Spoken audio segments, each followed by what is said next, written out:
මේකේ තියෙන්නේ ඝන සෙන්ටිමීටර් 500ක පරිමාවක් තියෙන සංවෘත බඳුනක්. හරිද? ජල වාෂ්ප අන්තර්ගත වෙලා තියෙනවලු සාපේක්ෂතාවය අපිට දීලා තියෙනවා. නිරපේක්ෂතාවයක් දීලා තියෙනවා. උෂ්ණත්වය නියතව පවත්වාගෙන මේ හැම වෙලේම මේ වගේ දේවල් හොඳට අපි වලට ගන්න ඕනේ නියතව තියලා තියෙනවා. ඒ දත්ත හරි වැදගත්. බඳුන තුළට ජල වාෂ්ප මෙච්චරක් ඇතුළු කරන විට දැන් ඒකේ සාපේක්ෂ ආර්ද්‍රතාවය තමයි යන්නේ. හරියට නිකන් අපි කලින් හදපු ගණන් වල අනිත් පැත්ත වගේ එකක් තමයි මෙතන තියෙන්නේ. හරිද? ඒතර මේකෙදී අපි කරන්නේ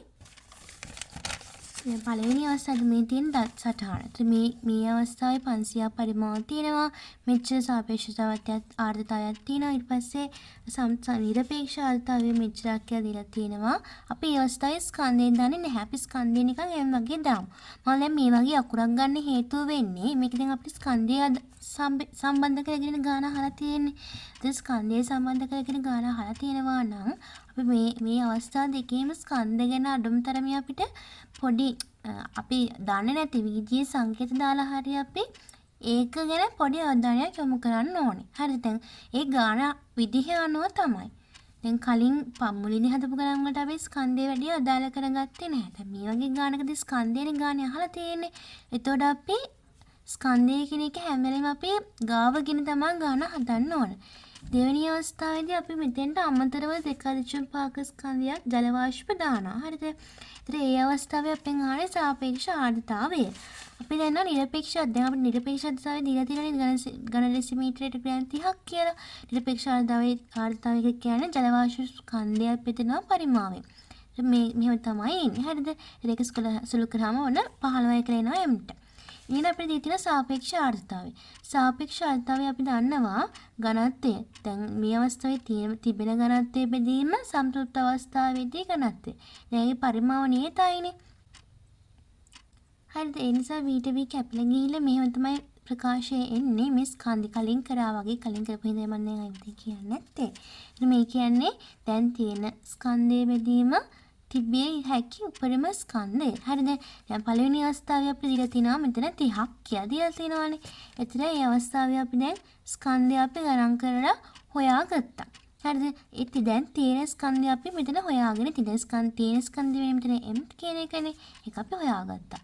ඊළඟට m කියලා කියන්නේ තිබිය හැකි උපරිම ස්කන්ධය. හරිද? තිබිය හැකි උපරිම ස්කන්ධය කියන්නේ දැන් මේ අවස්ථාවේ දෙකෙදි ඒ දෙකේදීම තිබිය හැකි උපරිම ස්කන්ධය කියන එක නියතයක් නේ. මොකද මෙතන උෂ්ණත්වයක් නියතයක් පරිමාවක් නියතයක්.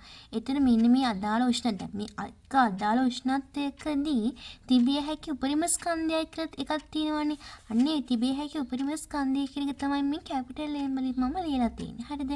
දැන් මේ අවස්ථාවේ උෂ්ණත්වය එකයි මේ අවස්ථාවේ උෂ්ණත්වය එකයි. මොකද මෙතන T නියතයි කියලා තියෙනවා. මේ අවස්ථා දෙකේදීම උෂ්ණත්වය වෙන්නේ එකම ගාන.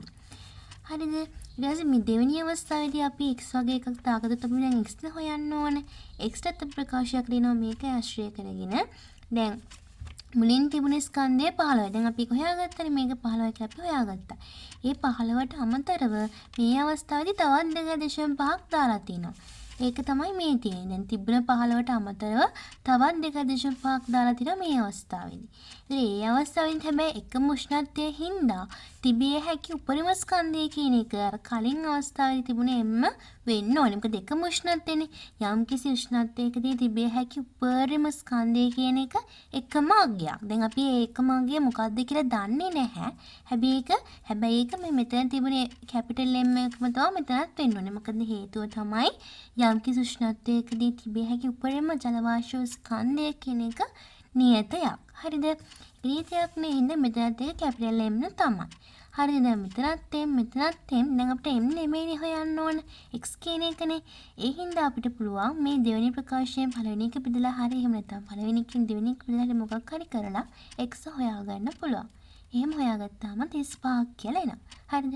මේක තමයි ක්‍රමය. දැන් අපිට දීලා තියෙන දත්ත ටික දීලා තියෙනවා අපි මේ අවස්ථාවේ ස්කන්ධයකින්ද මෙතන ස්කන්ධයක් මුලින් හොයාගත්තා නම් හොඳයි කියලා හිතුණා. ඒ හින්දා මම ඒක හොයාගත්තා. ඊට පස්සේ එහෙම තමයි කරගෙන ගියේ. හරිද? තිබුණ සමීකරණ වලට දැම්මා. ඊළඟට මේ m කියන එක හොඳට මතක තියාගන්න. ඒක උෂ්ණත්වයේ තියෙන උපරිම ජල ස්කන්ධය කියන එක උෂ්ණත්වයේ නේද නම් ඒ m කියන එකත් නේද. හරිද? ඒක තමයි හදන ක්‍රමය.